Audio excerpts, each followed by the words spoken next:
Well, we in the last video we saw how function 03, that which is reading analog output or holding registers values, multiple holding registers values. We saw how we can write the request, the query, and now we'd see how really the device would respond. So what actually the whole idea behind is that the main application would not be going through the hassles of converting electronic device numbers from binary to hex and decimal and stuff.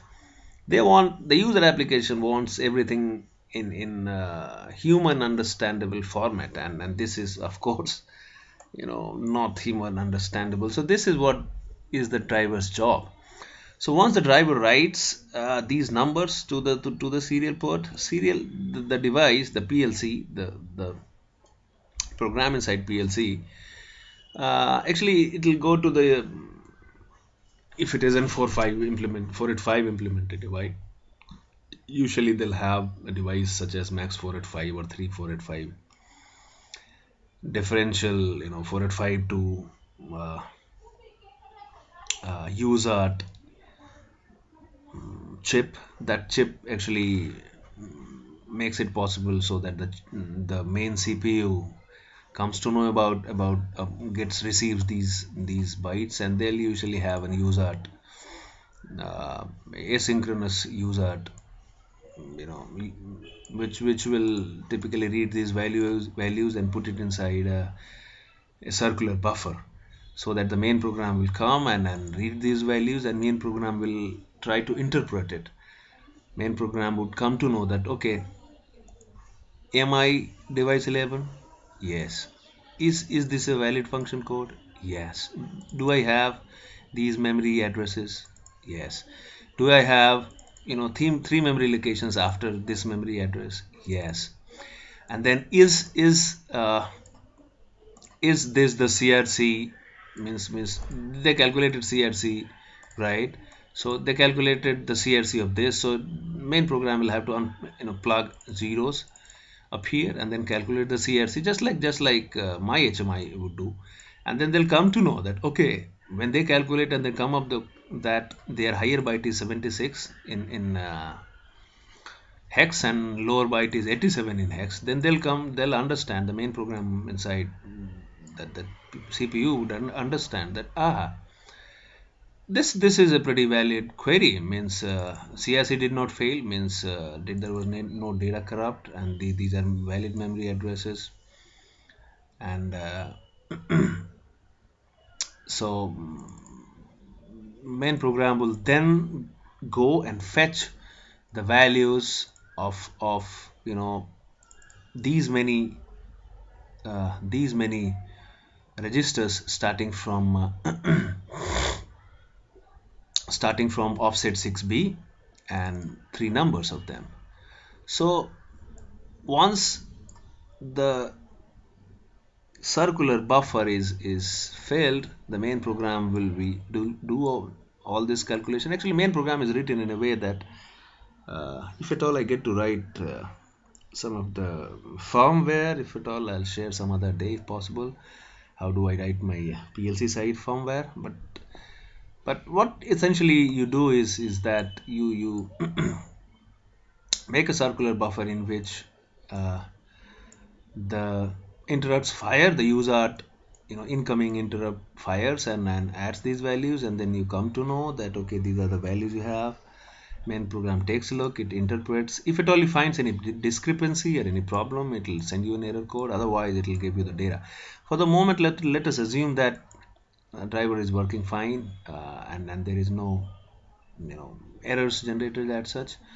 So assume that 11 is a valid number, device this is a valid function code, this is a valid memory address, this is a valid count, and CRC has not failed also. In that case, the PLC will give you a response back on the serial port, and this is what it will look like.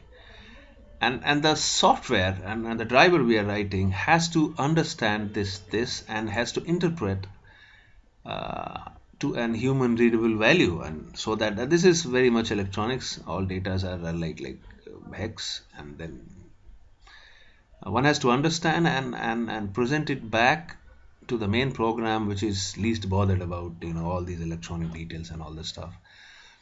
So let's just take a look at the response of actually of this query.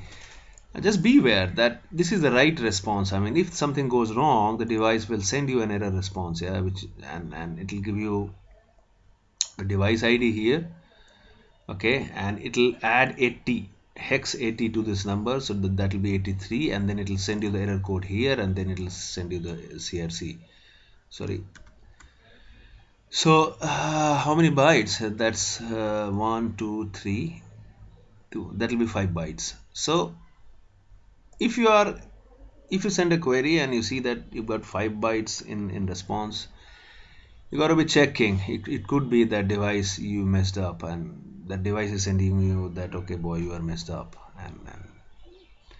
and in that case you got to be taking care. I mean, you got to be troubleshooting what actually went wrong.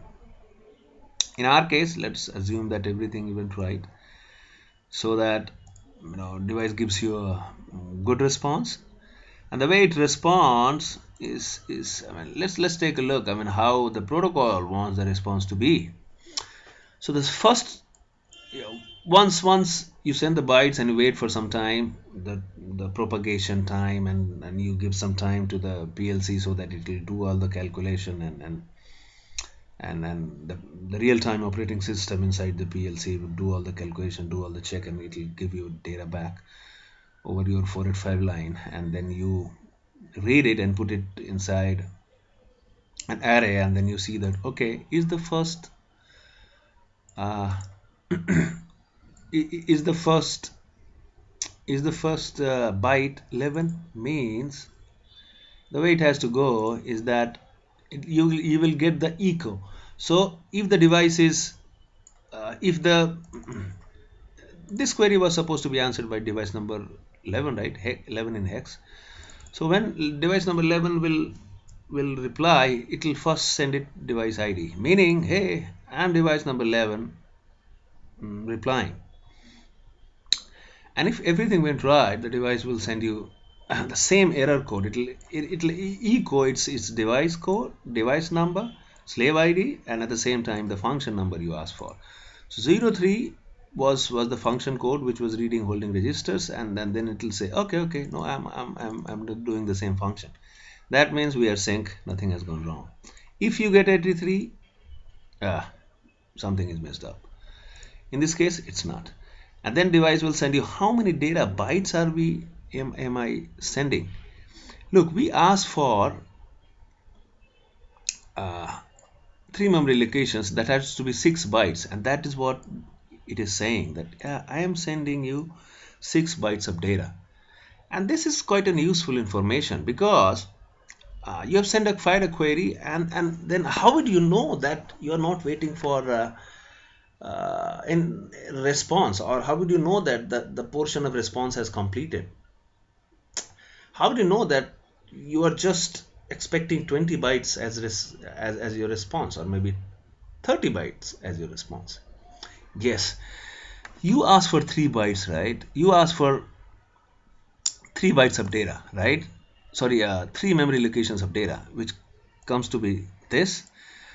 Then these 2 are fixed, and this is fixed, and this is fixed. So just by looking at this number, you can calculate. Your driver has to calculate that, is it done waiting for the response? Is it the response completed, or whether your software has to wait little more time so that it can receive all the data which the slave has sent or the PLC has sent. This is a very valuable information. This allows your driver to stop, or to know that, okay, I am expecting 6 bytes as data. That means 6 bytes plus 2, 8, plus 2, 10. So in the response, the device